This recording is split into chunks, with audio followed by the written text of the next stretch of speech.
গাজীপুরের কালিয়াকৈর পৌর শ্রমিক দলের ১ নম্বর ওয়ার্ডের প্রস্তুতি সভা অনুষ্ঠিত হয়েছে।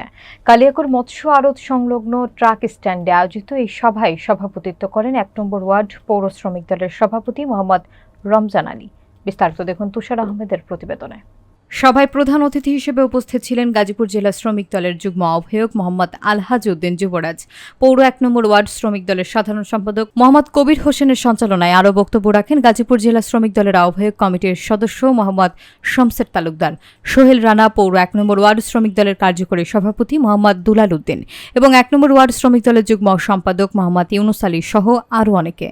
বক্তারা সংগঠনকে শক্তিশালী এবং গতিশীল করার ওপর জোর দেন এবং তৃণমূল পর্যায়ে শ্রমিকদের গঠিত করার গুরুত্ব তুলে ধরেন।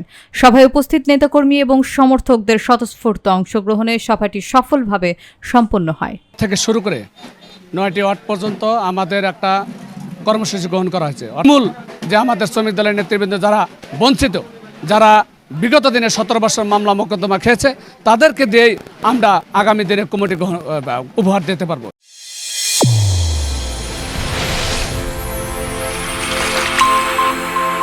চ্যানেল A1 হৃদয়ের স্পন্দন।